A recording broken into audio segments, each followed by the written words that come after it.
Hello student, once again welcome back in this class in which I am going to teach you mathematics class, that is knowledge of mathematics, गणित ज्ञान कक्षा 5, जिसका आज chapter पढ़ने वाले हैं 2, जिसका नाम है जोड़ना है और घटाना, सब्ट्रैक्शन एंड एडिशन।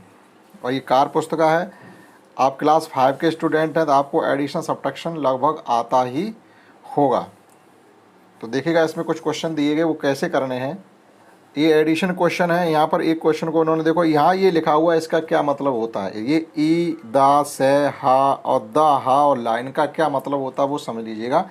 इसका मतलब होता है जो संख्याओं को हम पढ़ते हैं तो सीधे हाथ की तरफ से पढ़ते हुए इधर लेफ्ट हैंड की तरफ चलते हैं। इंग्लिश में इनको पढ़ते हैं वंस, टेंस, 100, 1000, 10,000, लाख, 10 लाख, करोड़, 10 करोड़, इस प्रकार से चलते चले जाते हैं।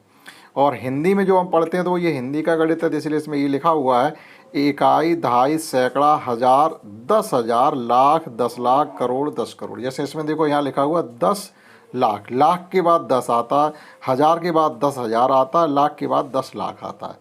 तो इस प्रकार से संख्याओं को पढ़ा जाता है और इसी क्रम में आप अंकों को लिखेंगे तो एडिशन सब्ट्रैक्शन करने के लिए आपको कोई ज़्यादा हैरानी नहीं होगी। अगर जब एडिशन या सब्ट्रैक्शन जो भी करते हैं तो इस प्रकार से इधर हमारे सीध में रहनी चाहिए। अब देखो एक ये सवाल लिखा हुआ है, इसमें आप देखिएगा इधर हमारा क्रम टूटेगा नहीं, सभी अंक एक दूसरे के नीचे चलेंगे, ये सब चलते चले जा रहे हैं और इधर आगे पीछे हो सकते हैं, कोई दिक्कत नहीं है। अगर आपने एडिशन करते वक्त इधर से आगे पीछे संख्या कर दी तो फिर एडिशन हमारा सही नहीं आने वाला।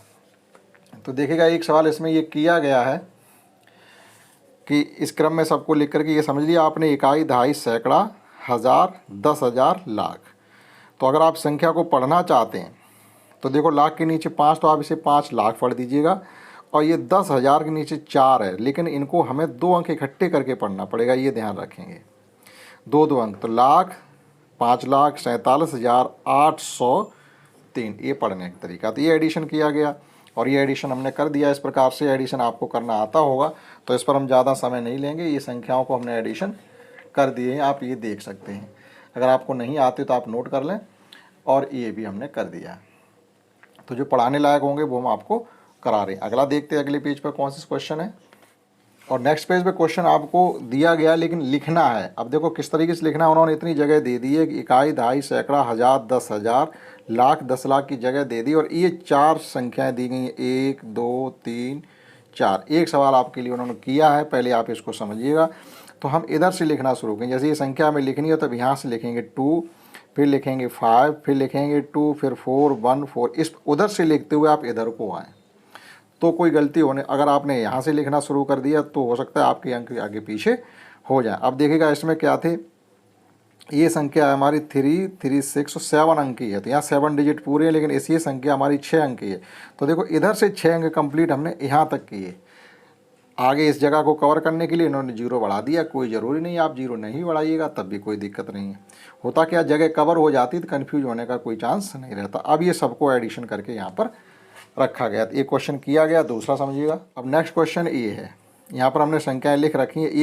ये संख्या लिखनी थी तो हमने इधर से लिखना शुरू किया, 1, 7, 2, 0, 5, 2, 3। फिर इसको हमने लिखना शुरू किया तो इधर से करेंगे ये 1, 4, फिर 2, फिर 4, फिर 3, 5। अब देखो इधर जगह खाली रहेगी तो आप चाहो तो इसमें 0 यहाँ पर बढ़ा सकते हो, जगह कवर हो जाएगी आपकी। इसी प्रकार से देखिए इसमें 5 ही अंक है तो ये 5 अंक तो हमारे यहाँ तक कंप्लीट हो जाते हैं। अब ये 2 अंकों की जगह खाली रहेगी तो आप इसमें 0 बढ़ा सकते हैं। इसमें देखो पूरे अंक हैं तो पूरी जगह कवर हो गई और हमने इसका एडिशन कर दिया। तो इस प्रकार से एक क्वेश्चन हमने आपके होमवर्क के लिए छोड़ा है, आप इसको स्वयं करिएगा और बताइएगा कर पाते हैं या नहीं। अब जो कराने लायक क्वेश्चन है वो देखिएगा। नेक्स्ट क्वेश्चन ये एडिशन के ही दोनों हैं और यहाँ पर हमें एडिशन करना है, खाली जगह में भरना क्या ये समझिएगा। तो यहाँ पर देखिएगा हम ये बॉक्स भरना है, क्या संख्या भरें कि 2 में एडिशन करने पर 0 आ जाए। 0 आने का मतलब क्या है कि 10 आ जाए। 10 की तो 0 होगी तो यहाँ पर क्या नंबर लिखना चाहिए। तो इसके देखो 2 तरीके हैं, या तो आप 2 से आगे गिनती पढ़ना शुरू कर दो, 2 के आगे 3, 4, 5, 6, 7, 8, 9, 10, यानी हमने 8 गिनती आगे चलेंगे तब जाके हमें 10 मिलेंगे। या आप ऐसे चलिएगा, यहाँ 10 मानते हुए 10 में से 2 जब खर्च करेंगे तो आपके 8 अपने आप आ जाएंगे। अब आप एडिशन करिएगा, 8 + 2, 10 की 0 कैरी 1। अब आप इन सबको एडिशन करिएगा, 7 7 5 12 1 13, तो इसमें भर देंगे 3, फिर कैरी आ जाएगी 1। अब आप इनको एडिशन करिएगा, 1 और ये 3 और 1 4 हमारे पास बैलेंस में हैं और चाहिए 8, तो 4 हमारे पास हैं। 8 चाहने के लिए हमारे पास 4 और होने चाहिए। अब आप इनका सबका एडिशन करें, देखो 8 अपने आप बैलेंस में आ रहा है। यहाँ इनका एडिशन करके केवल इसमें लिखना है 9 + 4 13 की 3 कैरी 1। अब हमारे पास जमा में 2 और 1 3 हैं और करने कितने 8, तो यहाँ क्या भरेंगे, तो 8 में से आप ये 3 खर्च कर दो तो अपने आप ही आपका 5 आ जाएगा। 5 2 7 1 8। इसी प्रकार से इसको देखिएगा, हमें यहाँ पर चाहिए है 3, तो 3 कब आएंगे, यानी 13 चाहिए। 6 में किसका एडिशन करेंगे 13 हो जाए, तो 13 में से 6 कम कर देंगे तो ये 7 आ जाएगा, यानी 7 और 6 का एडिशन होता 13, कैरी आ गई 1। अब आप इन सब का एडिशन करते हुए कर दीजिए कि ये भरा हुआ है सवाल। 5 और 5 10 और 1 11, 1 कैरी फिर 1 आ गई। अब देखिएगा ये 4 3 7 और 1 8, यहाँ बैलेंस हम 8 आ ही नहीं रहे, तो इसका मतलब ये गलत भर दिया गया इसमें है पहले से ही। देखिएगा इसमें क्या किया गया, ये पहले से ही इसमें प्रिंटेड है जो कि गलत है। ये तो सही है हमारा 5 + 5 और 1 10 और 1 11 की 1 आ गई कैरी 1। अब हमारे पास जमा में कितना है, जमा में है हमारे पास 4 + 1 5 ही तो जमा में है, और लेकिन यहाँ में 0 चाहिए, तो इसका मतलब हमें 5 ही तो करना पड़ेगा, ये 5 होना चाहिए। 5 और 5 10 की 0 कैरी 1। अब हमें चाहिए यहाँ पर 12, तो हमारे पास जमा में कितने हैं 8 और 1 9 जमा में है, तो 3 की कमी है हमारे पास। अब देखिएगा 8 4 12 2, फिर कैरी आ गई 1। अब यहाँ फिर हमें 8 चाहिए, तो हमारे पास यहाँ कितना रखना है 3 हमारे पास बैलेंस में है, तो हम यहाँ पर 5 और बढ़ा देंगे, 5 और 3 8 हो जाएंगे। एक इसमें पहले से ही गलत भरा गया, दो उन्होंने भरे हैं लेकिन एक गलत भरा। अगला देखते हैं, और नेक्स्ट क्वेश्चन सबट्रैक्शन से घटाने संबंधित है जिन्हें आप स्वयं कर पाएंगे। अब क्लास 5 के स्टूडेंट हैं तो सबट्रैक्शन करना तो आपको आता ही होगा, हम कराएंगे आपको। ये लास्ट के क्वेश्चन 2 हैं, इनको कि बॉक्स में उचित अंक भरिएगा। तो जिस प्रकार से पीछे के 2 एडिशन क्वेश्चन थे, इसी प्रकार से ये सबट्रैक्शन के हैं। अब आप देखिएगा कि यहाँ पर हमारे पास 3 है, उसमें से कितना खर्च करें कि 5 बच जाए। इसका मतलब है यहाँ से कैरी लेंगे तो यहाँ 13 हो जाएंगे। अब 13 में से कितने खर्च करें कि 5 बचेंगे, तो 13 में से जब हम 8 खर्च करते हैं तो 5 जाके बचते हैं, यानी यहाँ से कैरी लेंगे तो यहाँ हो जाएंगे ये 13। 13 में से 8 खर्च किए 5 रह गए, लेकिन यहाँ रह गए हमारे पास अब जमा में 3। अब 3 में से आप 8 खर्च करेंगे तो कितने बचेंगे, तो यहाँ से फिर कैरी चलेगी, हो जाएंगे 13। 13 में से 8 जाएंगे, फिर बचेंगे हमारे पास 5, और यहाँ रह गए अब 5। अब 5 में से 7 खर्च करने, यानी फिर कैरी लेंगे तो ये हो जाएंगे 15। 15 से 7 खर्च किए 8, और यहाँ रह गए अब हमारे पास 4। सबट्रैक्शन इसी प्रकार से तो करते हैं। अब 4 में से कितना खर्च करेंगे 7 आ जाए, यानी यहाँ से कैरी लेंगे, यहाँ हो जाएगा 17 14, और 14 से 7 खर्च करें तो 7 ही बचेंगे, और यहाँ पर हमारे पास रह गया 3। 3 में से 2 खर्च किया 1 आ गया। तो इस प्रकार से इन बॉक्स को भरा जाएगा। एक क्वेश्चन और है इसी प्रकार से। अब 8 में से कितना खर्च करेंगे जो 1 बचेगा, तो सीधी सी बात है आप इसमें 7 खर्च कर दीजिएगा। अब यहाँ कौन सा नंबर होना चाहिए जिसमें से हम 8 खर्च करें और 6 बचेंगे, तो इसका मतलब क्या है 16 होने चाहिए। यहाँ पर यहाँ 16 होने चाहिए, तो 16 में से जब 8 खर्च करेंगे तो 14, यानी 14 में से 8 खर्च करेंगे तो 6 बचेंगे, तो इसका मतलब यहाँ पर 4 होना चाहिए। तो जब यहाँ से कैरी जाएगी तो ये हो जाएंगे 14। 14 में से 8 जाएंगे तो 6 बचेंगे, और यहाँ पर रह गए हमारे अब 5। 5 में से 5 गया, 0 बैलेंस में है। अब यहाँ पर क्या होना चाहिए, यहाँ भी 0 होना चाहिए, तो यहाँ से कैरी जाएगी 10। 10 में से 5 जाएंगे, 5 बच जाएंगे, तो यहाँ रह गया हमारे पास 1। अब 1 में से क्या खर्च करें 8 रह जाए, इसका मतलब है यहाँ से कैरी जाएगी, यहाँ हो जाएंगे 11। 11 में से जब 3 खर्च करेंगे तो 8 बच जाएंगे, और यहाँ रह गए 8। 8 में से 7 खर्च किया, 1 बैलेंस में आ गया। इस प्रकार से इनको कर सकते हैं। समझते हैं अगला question. Next question word problem से संबंधित है। एक क्वेश्चन को किया गया है, तो हमें क्या करना है, इसकी थ्योरी को अच्छे से पढ़ के समझना है, और उसके बाद डायरेक्ट ना करके कुछ शब्दों का प्रयोग करते हुए हमें सवाल को सॉल्व करना है। जैसे एक जनपद में 5,56,000 अतिरिक्त कक्षा कक्ष निर्माण में रुपये 65,13,000 विद्यालय भवन निर्माण में और ये रुपए रसोई घर के निर्माण में और ये रुपए चार दीवारी के निर्माण में खर्च किए। तो बताओ कुल कितने रुपए खर्च किए गए। अब सवाल में इस प्रकार का शब्द आ जाता कुल कितने खर्च किए गए, तो इसका मतलब है कि जो भी आपको ये स्टेटमेंट या जो ये काउंटिंग गिवन है इनका सबका क्या करना है, एडिशन कर लेना है।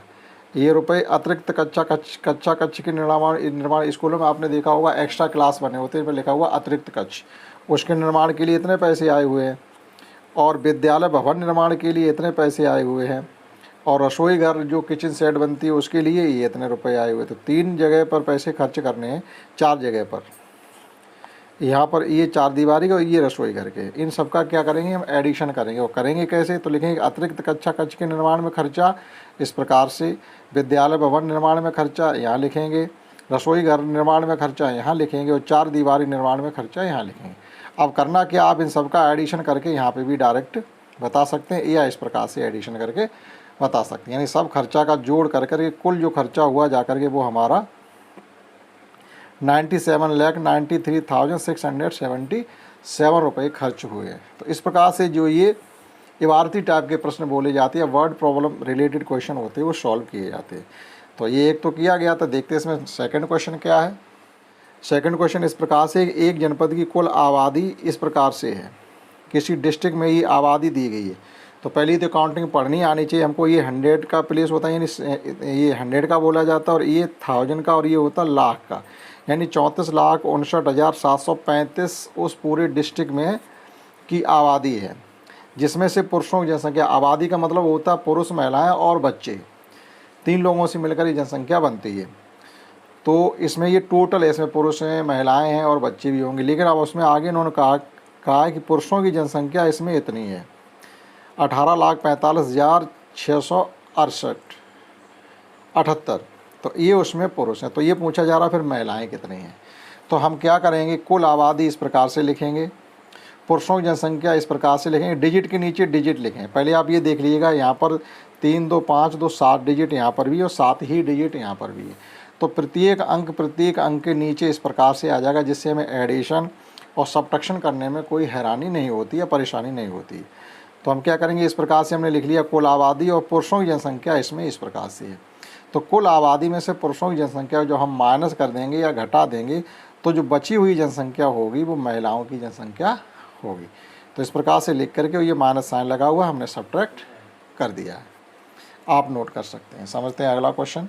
और इस प्रकार से नेक्स्ट क्वेश्चन ये कि एक बैंक में मंगलवार के दिन सुबह को रुपए थे, यानी उसमें ऑलरेडी इतना डिपॉजिट उस बैंक में इतना पहले से ही था, ना कोई लेन देन अभी नहीं हुआ। यानी 34,57,362 रुपये जब बैंक खुली तब उसमें रुपए थे। उसके बाद क्या हुआ, ग्राहकों द्वारा फिर उसमें इतना पैसा डिपॉजिट कर दिया गया, जमा कर दिया गया। कितना जमा किया गया, आपको ये पढ़ना आना चाहिए। यानी 32,84,538 रुपये वहाँ पर और जमा हो गए। तो कुल मिला के अभी हमें ये देखना है कि उस बैंक में टोटल पैसा हो कितना गया। तो हमने क्या लिखा है यहाँ पर, बैंक में कुल जमा धन पहले से इतना था, और ये जो पैसा हमने इस प्रकार से लिख रखा है ये अभी जमा कर दिया है। तो इन सब का हमने यहाँ पर एडिशन कर दिया। तो अब बैंक में रुपए हो गए हैं 67,41,900 ये हैं। लेकिन क्या हुआ, फिर उसी दिन कुछ लोगों ने पैसा अपना निकालना शुरू किया है। तो निकाल कितना लिया गया पैसा, जो पैसा निकाल लिया गया वो 13,89,720 रुपये निकाल भी लिए गए। तो शेष पैसा शाम को जब क्लोजिंग हुई बैंक की तो उसमें पैसा बचा कितना हमको ये बताना है। तो हमने फिर लिखा हुआ बैंक में शाम को शेष धन, तो शाम के टाइम जो शेष धन बच रह गया तो हम इस टोटल पैसे में पहले से था और जो जमा किया गया उन टोटल हमने ये किया, इसमें से जो पैसा निकाला वो कर देंगे माइनस। तो शाम को जब बैंक क्लोज हुई तो उसमें 53,52,180 रुपये रह गए। तो इस प्रकार से हम इसको कर सकते हैं, आप नोट कर सकते हैं। और नेक्स्ट क्वेश्चन इस प्रकार से, मोहन के पास 70,000 रुपये थे, 70,000 रुपये किसी व्यक्ति के पास थे। उसने राम को 25,000 रुपये उधार दिए तथा 15,000 रुपये घर की मरम्मत कराने में उसने खर्च कर दिए। अब बताइएगा मोहन के पास कुल कितने रुपये बचे। तो सीधी सी बात ये है कि हमारे पास स्टार्टिंग में 70,000 रुपये थे और हमने 2 जगह खर्च किए, किसी को दे दिए या हमने किसी जगह लगा दिए, तो वो एक तरीके से खर्चा ही होता है। तो हमने कुल खर्चा किया कितना, हमें पहले वो पता करना पड़ेगा। तो देखिएगा मोहन के द्वारा राम को जो रुपए दिए गए वो 25,000 हैं और घर की मरम्मत में जो खर्चा किया गया वो 15,000, दोनों का हमने जोड़ किया तो 40,000 रुपये हमारी जेब से निकल गई। अब देखना ये कि हमारी जेब में बैलेंस रहे कितना ज़्यादा। तो हम क्या करेंगे, मोहन के पास कुल रुपए थे कितने, 70,000, और कुल खर्चा हमने कितना कर दिया, 40,000। 70,000 में से जब हम 40,000 माइनस कर देंगे तो हमारी जेब में 30,000 रुपया बैलेंस बचेगा। तो इस प्रकार से जो कई खर्चे दिए होते हैं उन खर्चों को पहले एडिशन करते हैं, टोटल अमाउंट हमारी पॉकेट में कितना था उसमें से हम उसको माइनस कर देते हैं। तो ये क्वेश्चन तो किया गया था। अगला क्वेश्चन देखते हैं। और नेक्स्ट इस प्रकार से है कि गोपाल के पास 95,000 रुपये थे, यानी 95,000 रुपये उसके पास थे। अब क्या किया उसने, 22,000 रुपये की एक टीवी खरीद ली, 2500 रुपये की एक साइकिल खरीद ली और 1,500 रुपये का एक पंखा खरीद लिया। तो हमें पहले क्या पता करना है कि कुल खर्चा उसका कितना हुआ। तो हमने लिखा हुआ है टीवी पर खर्चा 22,000 रुपये, साइकिल पर खर्चा 2500 रुपये और पंखे पर खर्चा 1,500 रुपये। तो इस प्रकार से देखो इधर डिजिट सब इक्वल रहने चाहिए तो एडिशन करने में आसानी रहती। जब हमने इनका सबका एडिशन किया तो ये हो गया जाकर के कुल मिला के 26,100 रुपये का हमने खर्चा कर दिया। अब ये तो कुल खर्चा हो गया, लेकिन शेष धन हमारी जेब में बचा कितना। तो कुल हमारी जेब में 95,000 रुपये थे और जो हमने 26,100 रुपये खर्च किए वो हमने इसमें से कर दिए माइनस। तो इस प्रकार से हमारे पास 68,900 रुपये बचेंगे, यानी 68,900 रुपये हमारी जेब में बैलेंस रह गया। इस प्रकार से इसको किया जा सकता है। और नेक्स्ट क्वेश्चन है, रीता के पास कुल 18,000 रुपये थे। यहाँ से समझ के चलते हैं किसी व्यक्ति के पास उसकी पॉकेट में 18,000 रुपये हैं।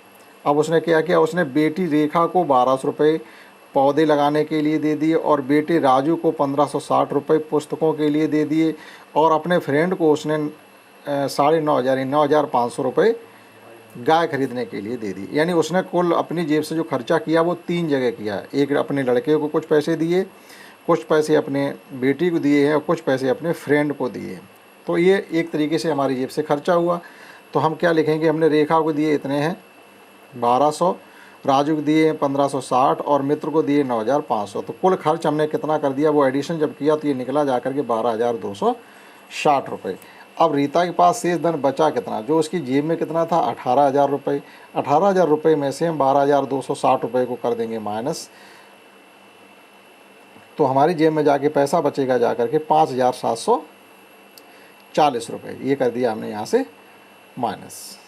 तो इस प्रकार से ये वर्ड प्रॉब्लम वाले क्वेश्चन थे जिन्हें हमने आपको समझाने की कोशिश की है। नेक्स्ट इसमें सब्ट्रैक्शन के क्वेश्चन हैं, उन्हें भी समझ लीजिएगा। और ये घटाने संबंधित सवाल हैं जो कि आप कर लेते होंगे तो उनको हम ज़्यादा नहीं बताएंगे। हमें करना क्या है, इस नंबर से पहले वाले नंबर से दूसरे वाले नंबर को माइनस करना है। तो माइनस करते वक्त या एडिशन करते वक्त दोनों बातों में हमें ये ध्यान रखना होता है कि राइट हैंड साइड की तरफ के जो डिजिट हों वो इक्वल हों, यानी एक के नीचे एक डिजिट हमारा इस प्रकार से आ रहा हो, उसके बाद ही हम इधर से सब्ट्रैक्शन करना शुरू करते हैं। तो इस प्रकार के जो क्वेश्चन इस पेज पर दिए गए वो आप सभी सवाल स्वयं करेंगे, वो हमने नहीं किए हैं। तो ये था इस बुक का चैप्टर 2 जो जोड़ने और घटाने के नाम से था, उसकी कार्य पुस्तिका भी हमने आपको समझाने की कोशिश की। आशा करता हूँ समझ पाया होगा। इस क्लास में इतना ही। That's all.